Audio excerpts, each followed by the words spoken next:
अस्सलाम वालेकुम students, how are you? I hope you all are fine.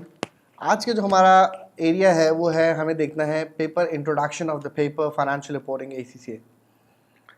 So moving on towards the first slide, format of the exam paper. सबसे पहले हम देखेंगे हमारे exam का फॉर्मेट क्या है। तो हमारे एग्ज़ाम के फॉर्मेट में 3 सेक्शंस जो हैं वो इस करंट पेपर में एग्जामिन होते हैं। 3 सेक्शंस में जो फर्स्ट सेक्शन है इसका वेटेज होता है 30 मार्क्स का, एंड इसमें 15 MCQs आ रहे होते हैं। अब OTQs इसलिए लिखे हुए क्योंकि जो क्वेश्चंस होते हैं उसके अंदर ड्रैग एंड ड्रॉप भी हो सकता है, मैचिंग भी हो सकती है, क्वेश्चंस के अंदर ब्लैंक्स भी हो सकते हैं और MCQs भी हो सकते हैं। सेक्शन ए के अंदर मोस्टली एग्जामिनर जो है वो मिक्स IFRS पूछ सकता है। That is one of the reason ACCA has change the format, कि ACCA चाहता है कि ज़्यादा से ज़्यादा IFRS की एग्जामिनेशन करे स्टूडेंट्स की। Previously the format is totally different, but now the format is totally based on, most of the paper is based on the MCQs area.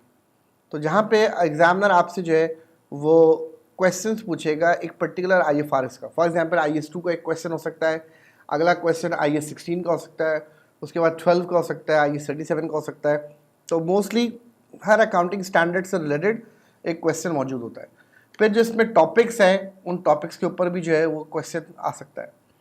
Section B जब हम अटेम्प्ट करने जाएंगे तो हमारे पास 3 OTQs आ रहे होंगे एग्जाम्स के अंदर। 3 OTQs आ रहे होंगे। उस OTQs के अंदर अगर आप देखें तो 3 OTQs 3 multiply by, her OTQ 10 marks का होता है, तो 30 मार्क्स के OTQs हो जाते हैं अगेन। तो 60% ऑफ द पेपर अगर आप देखें तो MCQs एंड OTQs के ऊपर बेस करा होता है। OTQs में क्या होता है, एक लॉन्ग सिनेरियो होता है, उस लॉन्ग सिनेरियो के अंदर यूजुअली 3 या 4 अकाउंटिंग स्टैंडर्ड्स की डिटेल्स होती हैं और उसके बाद उसमें कनेक्टेड होते हैं 4 से 5 MCQs। समटाइम्स एग्जामिनर ये OTQ किसी एक IFRS पे भी बना सकता है, फॉर एग्जाम्पल, या किसी पर्टिकुलर टॉपिक बना सकता है। फॉर एग्जाम्पल कैश फ्लो का OTQ बना दे वो, इसके अंदर वो पूछे से फाइनेंसिंग एक्टिविटी की कैलकुलेशन कर लें, या इन्वेस्टिंग की कर लें, या ऑपरेटिंग की कर लें। इसी तरीके से वो रेशियोज पे OTQ बना सकता है, जिसके अंदर आपको डिफरेंट रेशियोज कैलकुलेट करने होंगे। कंसोलिडेशन पे OTQs बन सकते हैं और साथ साथ जो है वो कंपनी अकाउंट्स पे भी OTQ बन सकता है। लेकिन मोस्टली जो पास पेपर्स की प्रैक्टिस है उसमें एग्जामिनर मोस्टली जो OTQs बना रहा होता है वो फ्रॉम अ पर्टिकुलर IFRS बना रहा होता है। सेक्शन सी में अगर आप देखें तो सेक्शन सी जो है वो बड़ा इंटरेस्टिंग एरिया है, जिसके अंदर हमारे पास 40 मार्क्स के 20 मार्क्स के 2 क्वेश्चन आएंगे। टोटल वेटेज इसका जो है वो 40 मार्क्स है। लेकिन इस एरिया के अंदर you need to use the excel skills and word skills.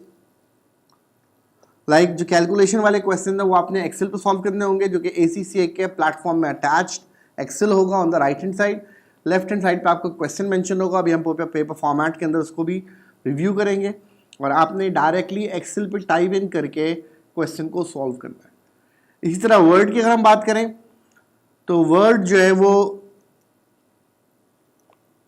इसके अंदर हमारे पास जो रेशियोज का जो क्वेश्चन है, जिसके अंदर हमें एनालिसिस करने होते हैं, इसमें हमें जो रिपोर्ट राइटिंग करनी होती है, वो जो है वो क्वेश्चन हमेशा वर्ड के ऊपर एग्जामिन होता है। मीन्स के ACCA wants you to have the Excel skills as well as the typing speed that is required.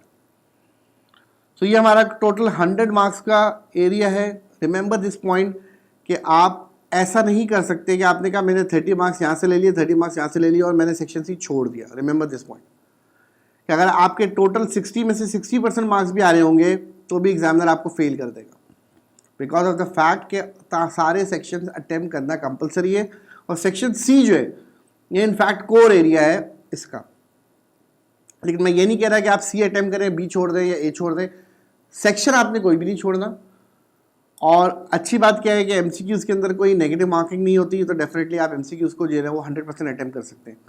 लेकिन time management is the key इस पेपर में, कि आपने टाइम को इस तरह मैनेज करना है कि आप सेक्शन A, B और C तीनों जो है वो कंप्लीट करें in a time period of 3 hours. So that is very important. तो जो बहुत सारे लोगों की कंप्लेन आ रही होती है वो अक्सर सेक्शन C के हवाले से आ रही होती है कि सेक्शन A हो गया, B हो गया, C कंप्लीट नहीं हुआ। अब रीज़न क्या है कि बहुत सारे स्टूडेंट्स की टाइपिंग स्पीड बहुत स्लो होती है। तो मैं चाहूँगा कि फ्रॉम द डे वन आप अपनी टाइपिंग स्पीड के ऊपर जो है वो फोकस करें। तो इस पेपर में टाइपिंग स्पीड बहुत इंपॉर्टेंट है आपकी। आपने कहा मैं कैसे करूँगा, एटलीस्ट आपका 20 वर्ड्स पर मिनट का टाइपिंग स्पीड होना चाहिए वर्ड के लिए। और एक्सेल के अंदर आपको एक्सेल की स्किल्स आनी चाहिए कि किस तरीके से हम एक्सेल में प्रेजेंटेशन करते हैं, कैलकुलेशंस कैसे होती हैं सेल्स में, जो कि आपने बेसिक लेवल में F2 वगैरह पे और MA1 MA2 के अंदर भी जो है वो एक्सेल के कोर्स को देखा हुआ है। बहुत डिटेल में नहीं है, आपको 4 चीज़ आनी चाहिए, plus minus multiply divide calculation के पर्सपेक्टिव से। फॉर्मूले के अंदर आपको सिर्फ सम का फॉर्मूला चाहिए और दूसरे सेल्स को मल्टीप्लाई आपस में कैसे करते हैं, सेल्स को सेल के साथ कनेक्ट कैसे करते हैं, दैट्स इट। बहुत डिटेल्ड एक्सेल की रिक्वायरमेंट भी कोर्स की नहीं है हमारी।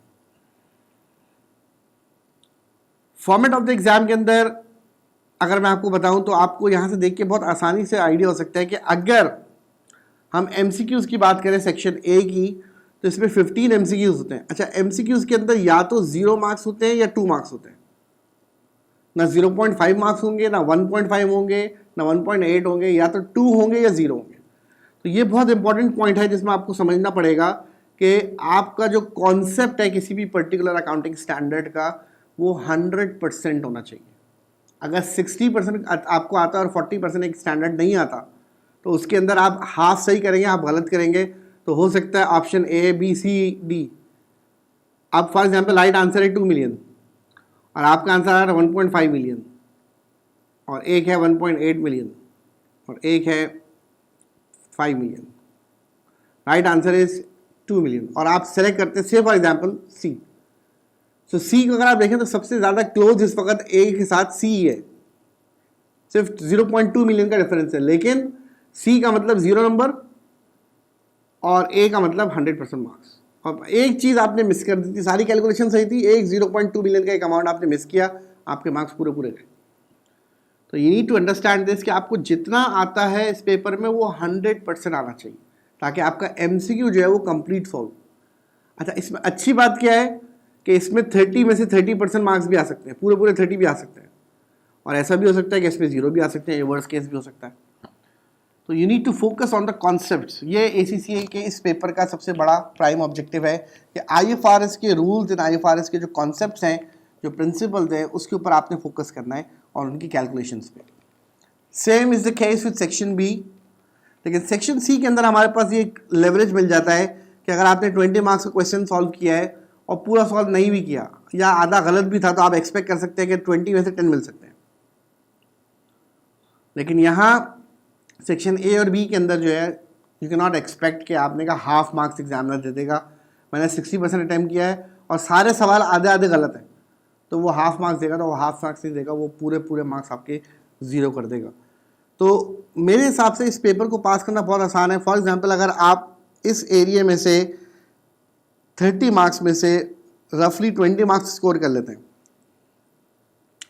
और 20 मार्क्स भी स्कोर यहाँ भी कर लेते हैं, मैं 10-10 का आपको जो है वो एडवांटेज दे रहा हूँ कि अगर आपके फॉर एग्जांपल 10 मार्क्स का क्वेश्चन सेक्शन A में भी गलत है और B में भी गलत है, तो आपको you only need to get 10 more marks from section C to get the pass करने के लिए आपको सिर्फ और सिर्फ 10 मोर मार्क्स चाहिए होंगे सेक्शन C में से, जो 40 में से मैं समझता हूँ कोई भी स्टूडेंट। तो इस पेपर को पास करना बहुत आसान है अगर आप एक प्रॉपर पैटर्न को फॉलो करें और आप अपने कॉन्सेप्ट्स पे तवज्जो दें। एग्जाम पासिंग परसेंटेज अगर आप देखें तो एग्जाम पासिंग परसेंटेज इस पेपर की जो है वो मैक्सिमम लेवल पे है 50% तक, एवरेज 49% है, मैक्सिमम 50% है, which is assumed to be a very good percentage in relation to other papers of the skill module. अच्छा, लोअर साइड पर अगर आप जाएं तो ये लोअर साइड पे मैक्सिमम जो है वो 44 तक है, लेकिन कुछ पेपर्स में आप देखेंगे आपको नजर आएगा 44 इज द एवरेज। तो 44 से 50 के दरमियान इसका जो है वो हमेशा रिजल्ट आता है। इट मीन्स कि ACCA खुद ये कह रहा है कि 100 में से 50% स्टूडेंट्स तो फेल होने हैं। अब 50% स्टूडेंट्स फेल क्यों होते हैं? Why the students got failed? Number 1, वो स्टूडेंट्स जो कि कॉन्सेप्ट्स पे फोकस नहीं कर रहे होते। नंबर 2, वो स्टूडेंट्स जो अपनी मॉकिंग नहीं कर रहे होते। जब आप प्रिपरेशन कर लेते हैं उसके बाद प्रॉपर मॉक एग्जाम्स देके अपने आप को चेक नहीं कर रहे होते कि मैं कहाँ गलती कर रहा हूँ। समटाइम्स स्टूडेंट्स बहुत माइनर मिस्टेक्स, सिली मिस्टेक्स की वजह से फेल हो जाते हैं। वो स्टूडेंट्स जो कि घर में क्वेश्चंस की प्रैक्टिस नहीं करते, वो स्टूडेंट्स जो लेक्चर में कॉन्सेप्ट्स के ऊपर फोकस नहीं करते, ये वो सारे स्टूडेंट्स हैं जो फेल हो जाते हैं, वो स्टूडेंट्स जो असाइनमेंट्स एक्सेल पे और वर्ड पे सॉल्व नहीं करते। अब अगर आप नोटबुक पे आपकी आदत है, आप नोटबुक पे असाइनमेंट सॉल्व करते हैं, लेकिन आप एग्जाम में फर्स्ट टाइम ताकि एक्सेल पे टाइपिंग करने जाओगे तो डेफिनेटली एक तो आपका टाइम भी जाएगा, आपका कॉन्फिडेंस भी होगा और आप लाजमी गलतियां भी करोगे। तो मैं एट दिस स्टेज अपने स्टूडेंट्स को कहता हूँ कि जब भी आप लॉन्ग क्वेश्चन अटेम्प्ट करने जाएँ तो आप एक्सेल पे या वर्ड के ऊपर डायरेक्टली उसको सॉल्व करें, रादर देन आप उसको नोटबुक पे सॉल्व करें। MCQs तो आप कर सकते हैं लेकिन एक्सेल हो। फिर वो स्टूडेंट्स जो है वो प्रॉब्लम में आ जाते हैं जो कि रेगुलर बेसिस पे कंप्यूटर्स के साथ इंटरेक्शन में नहीं होते। लाइक आपने कहा मैं ज़्यादातर मोबाइल यूज़ कर रहा होता हूँ, कंप्यूटर से मेरा ताल्लुक़ नहीं होता, तो अब आप भूल गए, आपकी टाइपिंग स्पीड नहीं है कि कौन सा जो है वो टाइप करने वाला कौन सा बटन किस तरफ था, और आप जो है वो प्रॉब्लम में आ जाते हैं। और वो स्टूडेंट्स फेल हो जाते हैं जो लैक ऑफ कॉन्फिडेंस का शिकार होते हैं। तो अगर आपने पढ़ा है तो आपके अंदर इतना कॉन्फिडेंस होना चाहिए कि मैं इंशाल्लाह पेपर्स को पास कर लूँगा। बहुत सारे स्टूडेंट्स होते हैं वो 100% प्रिपरेशन करने के बावजूद भी मतलब उनके अंदर कॉन्फिडेंस नहीं आता और वो खुद जो है वो सवाल सही करके गलत कर देते हैं बाद में। तो पेपर में ABCD में से आपने राइट ऑप्शन सेलेक्ट किया, option A, and then after some time आपने थोड़ी देर बाद बोला नहीं A नहीं B है, ऑप्शन चेंज कर दिया और फिर आपके आंसर्स जो गलत हो गए। So you should be very confident when you are attending the exam. फिर एक और बड़ा इंपॉर्टेंट एरिया जो स्टूडेंट्स फेल हो जाते हैं उसके अंदर मैं आपको बताऊंगा, वो स्टूडेंट्स जो कि एग्जाम वाले दिन पैनिक कर जाते हैं कि on the day of the examination अक्सर आपको लग रहा होता है मैं चीज़ें भूल रहा हूँ, मेरे दिमाग से चीज़ें निकल रही हैं, और वो स्टूडेंट जाके इतना ज़्यादा प्रेशर ले लेते हैं, एग्जाम प्रेशर, कि जब वो एग्जामिनेशन में बैठते हैं तो वो अक्सर ब्लैंक हो जाते हैं और एज अ रिजल्ट आप जो है वो जो आपको आना चाहिए वो भी नहीं आता, या समटाइम्स पेपर में कोई एक आध एरिया ऐसा आ जाए, फॉर एग्जाम्पल 5 नंबर का एरिया ऐसा आ गया जो आपको बिल्कुल समझ नहीं आ रहा कि ये क्या करना है। तो उस 5 नंबर के एरिया को लेकर स्टूडेंट्स इतना पैनिक कर जाते हैं कि वो अपने 95% मार्क्स जो पूरे पूरे छोड़ देते हैं। तो प्रोफेशनल एग्जाम्स में ऑलवेज अज्यूम कि एग्जामिनर आपको कोई ना कोई एग्जाम के अंदर कोई ना कोई एडवेंचर आपके करेगा। तो आप पहले से एस्टिमेट करें कि 10 नंबर तो है ही एग्जामिनेशन के एडवेंचर के, तो इसका मतलब हमें 90% में से अपने आप को पास करवाना है। ऐसा भी हो सकता है किसी एग्जाम में कि 100% पूरा पेपर आपको आता हो। अब तो खैर मैनुअल एग्जाम्स जो है वो नहीं होते, अब तो कंप्यूटर बेस्ड एग्जाम्स होते हैं, लेकिन मैं आपको एक एग्जांपल दे रहा हूँ। समटाइम्स स्टूडेंट इस तरह की सिली मिस्टेक्स करते हैं एग्जाम्स के अंदर कि जब एग्जाम्स हमारे मैनुअली होते थे तो एक स्टूडेंट जो है उसने मुझे फीडबैक दिया कि सर मैंने पूरा पेपर से 2 दिन पहले उसकी मुझे कॉल आई कि सर मुझे लगता है मैं 100 में से 100 मार्क्स स्कोर करूँगा, और he was a very good student और he is in fact a very intelligent candidate, लेकिन वो मुझे लगता है वो शायद ओवर कॉन्फिडेंट हो गया था। उसने क्या किया, एग्ज़ाम में जाके अपना पेपर सॉल्व करना शुरू किया पेंसिल से। पूरा पेपर सॉल्व करने के बाद फिर उसके बाद दोबारा उसने उसको ऊपर आहिस्ता आहिस्ता पेन फेरना शुरू किया ताकि पेपर में परफेक्शन आए। और जब वो उसने पेन से उसको सॉल्व करना शुरू किया तो वो 50% कर पाया, 50% नहीं कर पाया। और उस ज़माने में जो चेकिंग होती थी वो एक ब्लैक इंक जो है उससे पेपर सॉल्व करना होता था, जो कि कंप्यूटर के थ्रू चेकिंग होती थी, और वो सिर्फ ब्लैक इंक को रिकग्नाइज करता था। तो उसके हाफ पेपर जो है वो ब्लैक इंक के थ्रू आया और हाफ पेपर पेंसिल की वजह से वो ब्लैंक हो गया पूरा पेपर, और एज अ रिजल्ट वो स्टूडेंट फेल हो गया। ये मैं एग्जांपल आपको इसलिए दे रहा हूँ क्योंकि ऑल्दो तो ये आउटडेटेड एग्जांपल है, लेकिन ये एग्जांपल इसलिए दे रहा हूँ कि समटाइम्स हम कुछ ना कुछ मिस्टेक कर देते हैं एग्जाम के अंदर। कुछ लोग बहुत ज़्यादा जो है वो उनको एग्ज़ाम सीट पे बैठ के हिलने जुलने की आदत होती है, पता चला उन्होंने बहुत ज़्यादा, क्योंकि आप कंप्यूटर से पेपर सॉल्व करें, आपने कुछ ज़्यादा ज़ोर से स्क्रीन के ऊपर कुछ टच कर दिया या बहुत ज़्यादा कंप्यूटर को जो है वो ज़ोर से धक्का दे दिया, लैपटॉप या PC जाके गिर गया कहीं एक्साइटमेंट में, और डेफिनेटली जो है वो आपका पेपर बंद हो गया या कंप्यूटर क्रैश कर गया। तो इस तरह की सारी सिचुएशन में आपको री एग्जाम बुकिंग करानी पड़ेगी और डेफिनेटली उसकी कॉस्ट आपको डबल पे करनी पड़ेगी। Now the objective of this paper, according to the examiner, the financial report exams aims to develop knowledge and skills in the understanding and application of the accounting standard. इस paper की जो खास बात है, this paper is all about the application of the IFRS। वरना अगर आप इसका कोर्स कंटेंट देखेंगे तो आपको नजर आएगा ये बिल्कुल FFA या F3 का जो पेपर था हमारा, या FA का जो पेपर था, बिल्कुल उससे 100% कोर्स जो मैच करता है। लाइक पहला टॉपिक आपने कहा कंपनी अकाउंट्स, इसको हम फाइनल अकाउंट कहते हैं। कंपनी अकाउंट्स एक टॉपिक हो गया हमारा, कैश फ्लो एक टॉपिक हो गया, ये भी हम पढ़ चुके हैं। एफएफए के अंदर रेशियोज एक टॉपिक हो गया, ये भी हम पढ़ चुके हैं। कंसोलिडेशन एक टॉपिक हो गया, ये भी हम पढ़ चुके हैं। एंड कुछ स्टैंडर्ड्स भी हमने पढ़े हैं। ये पूरा कोर्स है इसका, और यही कोर्स का कंटेंट हम लास्ट फ्यू चैप्टर्स जो हमारे एफएफए के हैं या एफए के हैं या F3 के हैं वो हम इसमें पढ़ के आते हैं। तो what's the difference? The difference is the knowledge and the application of IFRS। तो हम ज़्यादा डिटेल में IFRS के साथ कंपनी अकाउंट्स को, IFRS के साथ कैश फ्लो को, IFRS के साथ रेशियोज और IFRS के साथ कंसोलिडेशन को देखते हैं। तो हमारी डेप्थ ज़्यादा है इस कोर्स में as compare to the previous paper which is F3। That is one of the reason मैं अपने स्टूडेंट्स को अक्सर रिकमेंड करता हूँ कि जब भी आप लोग पेपर F3 दें, FFA दें, उसके फ़ौरन बाद नेक्स्ट पेपर आप सेलेक्ट करें F7। So it is also very important ACCA में कि एग्ज़ाम सीक्वेंस आपको क्या फॉलो करनी चाहिए। तो क्या मुझे स्किल्स में पहला पेपर F7 उठाना चाहिए? येस, अगर आपने F3 का पेपर दिया है रिसेंटली और आपके अच्छे मार्क्स हैं, मोर देन 70 to 80% मार्क्स हैं या उससे ज़्यादा मार्क्स हैं इन पेपर F3, तो आपको पहला पेपर जो सेलेक्ट करना चाहिए वो मेरे हिसाब से फाइनेंशियल रिपोर्टिंग का करना चाहिए। But if you are good in cost accounting में you are scoring more than 80% marks, MA1, MA2 and F2 और MA का जो पेपर हमारा है या FMA कहते हैं हम इसको, इस पेपर में अगर आप if you are scoring more than 80% marks, 90% marks, then you can go for the, और आपके F3 के अंदर कम मार्क्स हैं और कॉस्टिंग आपकी ज़्यादा स्ट्रॉन्ग है तो you can go for F5। लेकिन एक स्टूडेंट कहता है मेरे दोनों में अच्छे मार्क्स नहीं, ना F2 में अच्छे मार्क्स हैं, F3 में अच्छे मार्क्स हैं, दोनों में 50s में 60s में मार्क्स हैं, then I recommend for that student कि वो जाना चाहिए F6 के अंदर रादर देन वो जो है वो इस पेपर को सेलेक्ट करें। तो फर्स्ट पेपर आपका स्किल का बहुत इंपॉर्टेंट होता है, क्योंकि फर्स्ट पेपर अगर आपका पास हो जाता है तो आपके अंदर एक कॉन्फिडेंस आ जाता है स्किल मॉड्यूल के अंदर। So I usually recommend all the students जो कि फाइनेंशियल अकाउंटिंग में अच्छे हैं कि वो स्किल मॉड्यूल में पहला पेपर F7 का उठाएं। और स्किल मॉड्यूल में उनको सपोर्ट क्या मिलती है कि आपने अभी कंपनी अकाउंट्स पढ़ा है, अभी आपने कैश फ्लो पढ़ा है, अभी रेशियोज पढ़ा है, अभी कंसोलिडेशन पढ़ा है, उसको हम थोड़ा सा और डिटेल में जाके पढ़ होते हैं इस पेपर के अंदर। फिर क्या कहता है?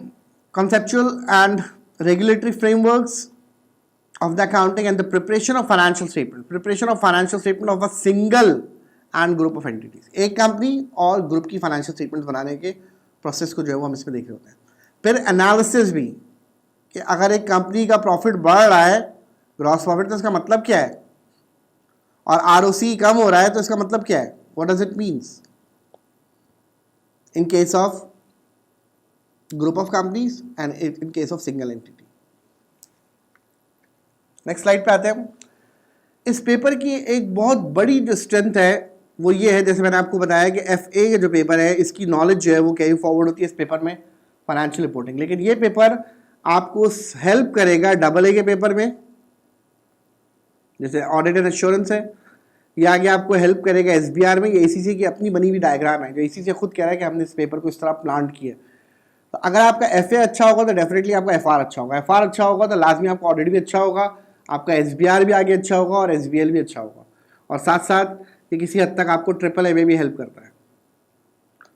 और कुछ नॉलेज आपकी F4 से, जैसे F4 के अंदर हम कंपनी का पढ़ते हैं कि कंपनी क्या होता है, कंपनी कैसे बनती है, तो कुछ चीज़ें F4 की भी जो है वो यहाँ पे अप्लाई होती हैं। तो इस पेपर की इंपॉर्टेंस अगर आप देखें तो तकरीबन 3 to 4 एग्जाम्स के अंदर ये सपोर्ट करता है, और उसकी जो नॉलेज हमारे पास आती है पीछे, वो पीछे पेपर FA से आती है, फाइनेंशियल अकाउंटिंग। तो आप नाम पे अगर गौर करें, यहाँ लिखा हुआ है फाइनेंशियल अकाउंटिंग, यहाँ लिखा हुआ है फाइनेंशियल रिपोर्टिंग, फर्क सिर्फ किस चीज़ का है, बीच में फर्क है IFRS का। तो हम डिटेल में IFRS पढ़ते हैं इस पेपर के अंदर। अब अगर हम बात करें कि कोर्स के मेजर सिलेबस एरियाज कौन कौन से हैं, आप मेजर सिलेबस एरियाज में अगर आप देखें तो फाइनेंशियल स्टेटमेंट्स हैं, प्रिपरेशन ऑफ फाइनेंशियल स्टेटमेंट। अब प्रिपरेशन ऑफ फाइनेंशियल स्टेटमेंट का मतलब सिंगल कंपनी भी हो गई, कंपनी अकाउंट्स भी आ गए, और ग्रुप भी हो गई, कंसोलिडेशन भी हो गई। फिर इसमें कैश फ्लो भी आ जाती है। फिर analysing and interpreting the financial statement, कि जो फाइनेंशियल स्टेटमेंट हमने बनाई है क्या हम इसको एनालाइज कर सकते हैं, क्या हम इसको इंटरप्रेट कर सकते हैं। अच्छा, फिर आ जाते हैं हमारे पास accounting for the transaction in financial statements, के जो डिफरेंट ट्रांजैक्शंस हैं उनकी क्या ट्रीटमेंट होना चाहिए अकॉर्डिंग टू आईएफआरएस। और फिर एक एरिया है फ्रेमवर्क का, इसके अंदर जिसको हम जाके पढ़ रहे होंगे। तो जो मेजर कंपोनेंट है वो सेक्शन बी सी और डी है। सेक्शन ए जो है वो रेगुलेटरी फ्रेमवर्क का है, जिसमें से पेपर में एक आध सवाल या दो सवाल आप एक्सपेक्ट कर सकते हैं।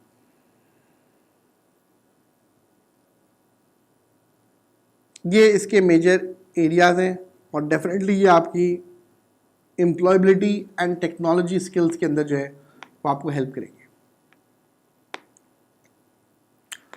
नाउ फ्रेमवर्क में अगर आप देखें तो हमारे पास रेगुलेटरी और कॉन्सेप्चुअल फ्रेमवर्क की डेफिनेशंस हैं, क्या इसके अंदर क्या क्या चीज़ें फॉल करती हैं, जिसके कंपोनेंट्स उसको हम स्टडी कर रहे होते हैं। लाइक फ्रेमवर्क डिफाइन करता है एसेट क्या होता है, फ्रेमवर्क डिसाइड करता है लायबिलिटी क्या होती है, डिफाइन करती है इक्विटी क्या होता है, एक्सपेंसेस क्या होते हैं। फ्रेमवर्क डिफाइन करता है कि कौन कौन से कॉस्ट मॉडल आप यूज़ कर सकते हैं, अकाउंटिंग पॉलिसीज यूज़ कर सकते हैं, लाइक फीफो और लीफो और वेटेड एवरेज, क्या मैं ये तीनों यूज़ कर सकता हूँ। तो फ्रेमवर्क ने ऑब्सोलीट कर दिया लीफो को, तो हम सिर्फ और सिर्फ फीफो और वेटेड एवरेज फॉलो कर सकते हैं। कुछ स्टैंडर्ड्स में आप पढ़ेंगे cost model and fair value model, कुछ स्टैंडर्ड्स में आप पढ़ेंगे प्रेजेंट वैल्यू और नेचुरलाइजेबल वैल्यू। तो डिफरेंट किस्म के जो है वो रिकग्निशन के मैथड्स इन्होंने बताए हुए फ्रेमवर्क के अंदर, और उसी फ्रेमवर्क के कॉन्सेप्ट्स को हम यूज़ करके स्टैंडर्ड्स फॉलो करते हैं। Accounting for the transaction in the financial statements, tangible intangible, ये सारे IFRS हैं जो हमारे कोर्स में कवर होते हैं। फिर analysis and interpreting the financial statement of single entity and group, single company भी और ग्रुप ऑफ कंपनीज की भी एनालिसिस आपको आने चाहिए। फिर साथ साथ आपको इनकी लिमिटेशंस भी पता होनी चाहिए कि कंपैरिजन का क्या लिमिटेशन है। अगर मैं कंपैरिजन कर रहा हूँ विद द प्रीवियस ईयर तो इसका क्या लिमिटेशन है, कंपैरिजन विद द कंपैटिटर का क्या लिमिटेशन है, comparison with the industry average का क्या लिमिटेशन है। फिर थोड़ा सा एरिया इसमें not for profit making organisations का है। फिर आपकी प्रिपरेशन आती है of the financial statements and employability and technology skills आए थे।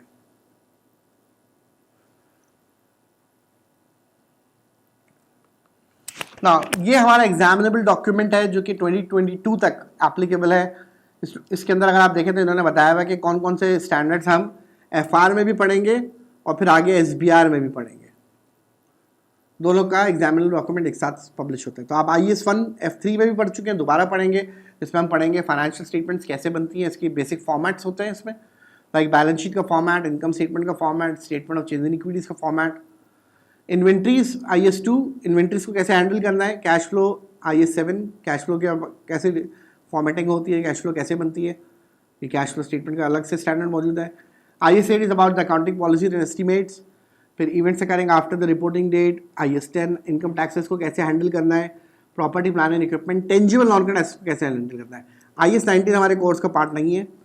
IAS 20 is about the government grants, government अगर आपको ग्रांट देती है, हेल्प करती है, सपोर्ट करती है, उसको कैसे ट्रीट करना है। फॉरेन करेंसी में जो चेंजेस आते हैं उसको कैसे डील करना है। अगर आप लोन लेते हैं, इसको हम कहते हैं बोरिंग कॉस्ट, वो लोन लेने की जो कॉस्ट है इसको हम कहते हैं बोरिंग कॉस्ट, इसको कैसे डील करना है। रिलेटेड पार्टी हमारे कोर्स का पार्ट नहीं है। सेपरेट फाइनेंशियल स्टेटमेंट्स को कैसे डील करना है, एसोसिएट्स को कैसे डील करना है। जॉइंट वेंचर हमारे कोर्स का पार्ट नहीं है, सिर्फ एसोसिएट्स है। फाइनेंशियल स्टेटमेंट्स प्रेजेंटेशन, अर्निंग्स पर शेयर, इंटरनल फाइनेंशियल रिपोर्टिंग हमारे कोर्स का पार्ट नहीं है। अगर आप देखें यहाँ ब्लैंक है।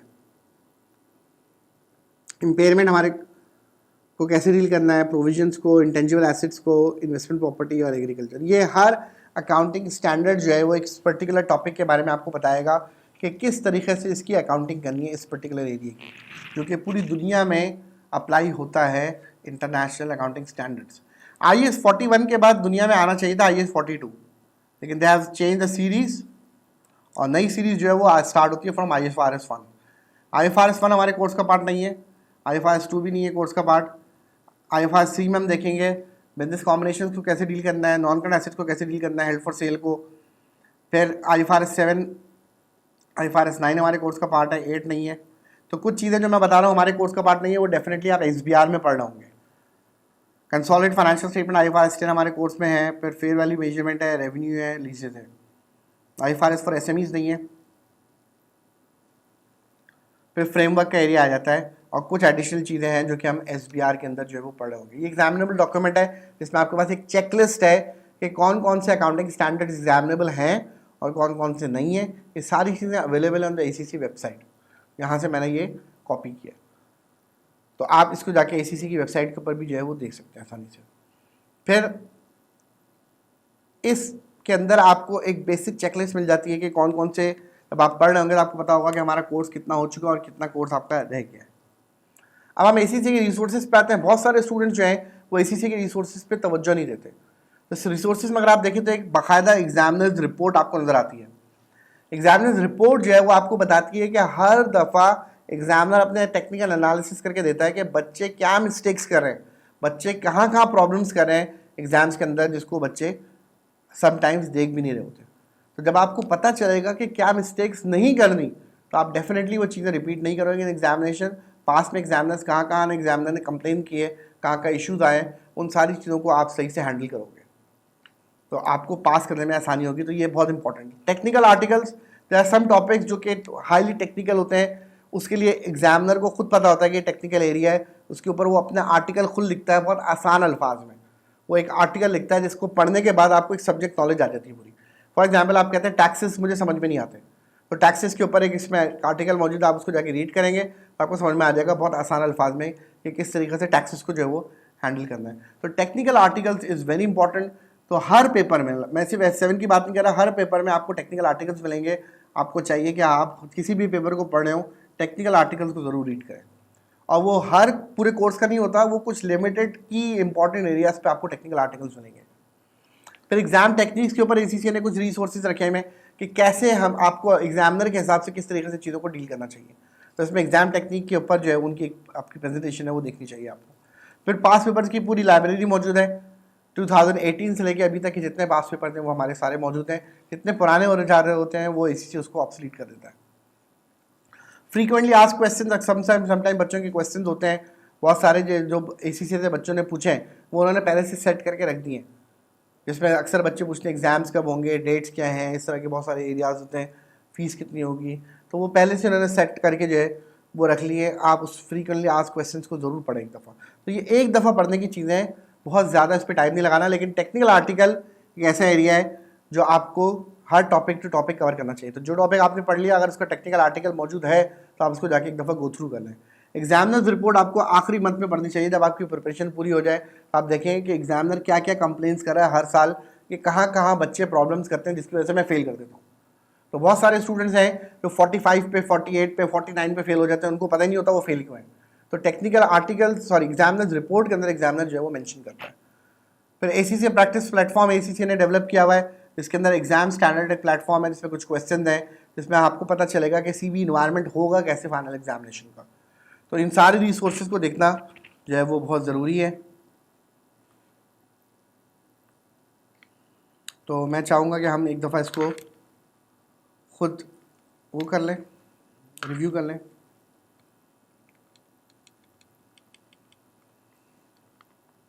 जैसे मैं एक दफ़ा आपको दिखाना चाहूँगा कि ये टेक्निकल आर्टिकल्स का एरिया है। अब इस टेक्निकल आर्टिकल्स के एरिया के अंदर अगर आप जाके देखें तो आपको नज़र आएगा इंटेंजिबल एसेट्स के ऊपर एरिया। इसका मतलब ये एक इंपॉर्टेंट एरिया है जिसको स्टूडेंट्स को देखना चाहिए। IFRS 15 के ऊपर टेक्निकल आर्टिकल है। अकाउंटिंग फॉर द गुडविल पे है। वॉच योर स्टेप्स कंसोलिडेशन में उन्होंने बताया हुआ कि बच्चे मिस्टेक्स क्या करते हैं और उसके अंदर आपको किस तरीके से फॉलो करना है। फिर extreme makeover, ISB edition, financial instruments, use of the good value. आइए आप जब टॉपिक्स पढ़ेंगे तो आपको पता चलेगा कि कौन कौन से टॉपिक्स के ऊपर दिए में, पूरा कोर्स का नहीं है लेकिन फ्यू टॉपिक्स के ऊपर उन्होंने technical article. Even suspense account इस एरिया में दोबारा आके एग्जामिन होगा कि सस्पेंस अकाउंट अक्सर क्वेश्चन में होता है और बच्चे भूल चुके होते हैं, तो उसका एक क्विक रिवीजन आप कर सकते हैं इस टेक्निकल आर्टिकल को पढ़ के।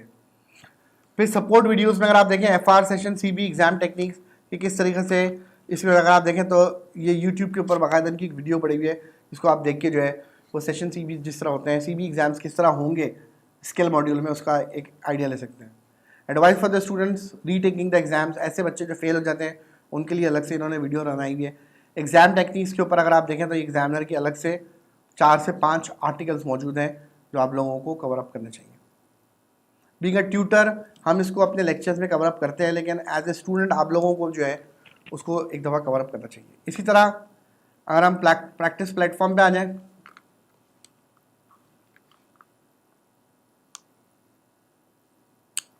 अगर आप देखें यहाँ पे इन्होंने स्पेसिमेन एग्ज़ाम रखा हुआ है ACCA ने अपना,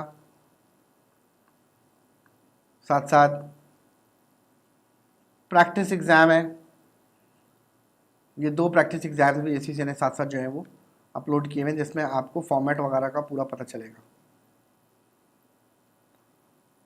और डेफिनेटली जब भी आप प्रैक्टिस प्लेटफॉर्म को रिव्यू करना चाह रहे हैं तो आपको जो है वो लॉगिन करना पड़ेगा प्रैक्टिस प्लेटफॉर्म में, जिसमें आपको अपना ACCA का ID एंड पासवर्ड वगैरह डालना होगा। उसके बाद आपके सामने जो है वो ACCA का प्रॉपर जो है वो पूरा का पूरा एक सिनेरियो आ जाएगा, जिसके अंदर सेक्शन A और B के अंदर तो सिंपल आप समझे MCQs होंगे, लेकिन सेक्शन C के अंदर आपके पास वर्ड और एक्सेल के ऊपर जो है उसको हमें सॉल्व करना होता है। अगर हम ब्लैंक वर्क स्पेस की तरफ चल के देखते हैं तो ये अगेन आपसे ID और पासवर्ड मांगेगा। आप ID पासवर्ड जब एडअप कर देंगे तो आपके सामने ब्लैंक वर्क स्पेस आ जाएगी। लेकिन एक शॉर्टकट और भी है ब्लैंक वर्क स्पेस को ओपन करने का, कि आप गूगल पे जाके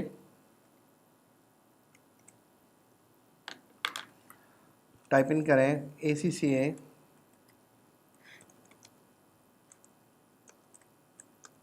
constructive response workspace. Constructive response workspace क्योंकि हर पेपर का एक ही जैसा होता है, तो ये किसी भी एक पेपर का ये ओपन कर देते हैं और वहाँ से जाके जो है आप पूरा वर्कस्पेस को रिव्यू कर सकते हैं।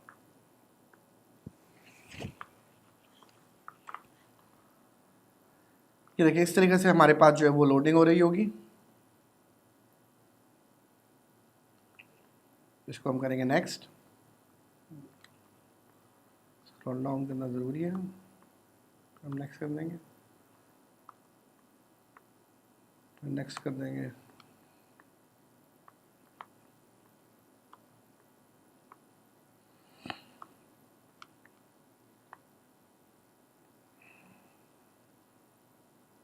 ओके, नाउ ये फॉर्मेट जो आपकी स्क्रीन पे आपको नज़र आ रहा है, इसमें लेफ्ट हैंड साइड पे आपको पूरा का पूरा जो है वो क्वेश्चन मेंशन होगा। राइट हैंड साइड पे आपके पास लेफ्ट हैंड साइड पे 3 चीज़ें, सिंबल ऐड करने का ऑप्शन है, कैलकुलेटर है। कैलकुलेटर पे आप क्लिक करेंगे तो आपके सामने कैलकुलेटर खुल जाएगा। इसको आप अपने हिसाब से साइंटिफिक भी कर सकते हैं और स्टैंडर्ड कैलकुलेटर भी बना सकते हैं। तो आप कैलकुलेशन सारी यहाँ परफॉर्म करेंगे। स्क्रैच पैड आपके पास मौजूद है। रिमोट एग्जाम्स के अंदर जो है वो आपके पास एक्स्ट्रा वर्कशीट ऑप्शन मौजूद नहीं होता, लेकिन सेंटर बेस्ड एग्जाम्स में समटाइम वर्कशीट मिल जाती है। अगर वर्कशीट आपको ना मिले तो आपको सारी वर्किंग अपनी स्क्रैच पैड पे करनी होती है। राइट हैंड साइड पे आपको अपना जो है वो आंसर टाइप करना होता है इस तरीके से, और बाकायदा प्रॉपर आपका। और फिर आप देखिए कुछ लिमिटेड ऑप्शंस मौजूद हैं। It's not a complete word, आपका वर्ड का पूरा फॉर्मेट मौजूद नहीं है यहाँ पे, लिमिटेड ऑप्शंस हैं वर्ड के। फिर हम नेविगेशन में मूव करते हैं। इसमें हम रेशियोज़ का सवाल सॉल्व करेंगे। हम नेविगेशन में मूव करेंगे टूवर्ड्स स्प्रेडशीट। ये मैं स्टूडेंट्स को रिकमेंड करता हूँ अपने कि जब भी वो आप प्रैक्टिस करें तो आप इस पर डायरेक्टली प्रैक्टिस करें। लेफ्ट हैंड साइड पे क्वेश्चन आ रहा होगा, राइट हैंड साइड पे आपने एक्सेल के ऊपर जो है वो उस क्वेश्चन को सॉल्व करना होता है। Statement of financial position,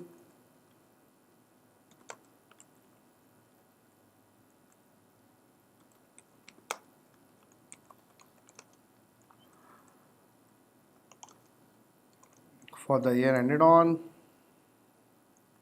as at 31st December 2020 और 2021 जो भी आपका करंट फाइनेंशियल ईयर है। तो statement of financial position as at, और ये इस तरीके से आपको टाइपिंग करनी होती है। जब हम कोर्स में पढ़ रहे होंगे तो मैं आपको डिटेल में बताऊंगा कि किस तरीके से हमने इसकी प्रेजेंटेशन करनी होती है एग्जामिनेशन पर्सपेक्टिव के अंदर। हमारे कोर्स के अंदर हम कवर अप करे होंगे लेक्चर वीडियोज़ के अंदर सारे के सारे जितने भी कोर कॉन्सेप्ट्स हैं IFRS के, along with all the practice from the exam Kitts and सारी के सारे लॉन्ग क्वेश्चंस की प्रैक्टिस हम ACCA constructive response work space पे किया करेंगे। और इंशाल्लाह ताला लास्ट मंथ के अंदर जो है वो हम एक इसका रिविजन करेंगे just before the examination, and then we will be having some mock exam जिसका चेक करके आपको कंस्ट्रक्टिव रिस्पॉन्स प्रोवाइड किया जाएगा। थ्रू आउट दिस सेशन अगर आपको कोई भी वीडियो लेक्चर में कोई प्रॉब्लम हो तो हर आपकी आईडी के साथ अवेलेबल है व्हाट्सएप का लिंक, आप उस व्हाट्सएप के लिंक के ऊपर हमसे रब्ता कर सकते हैं।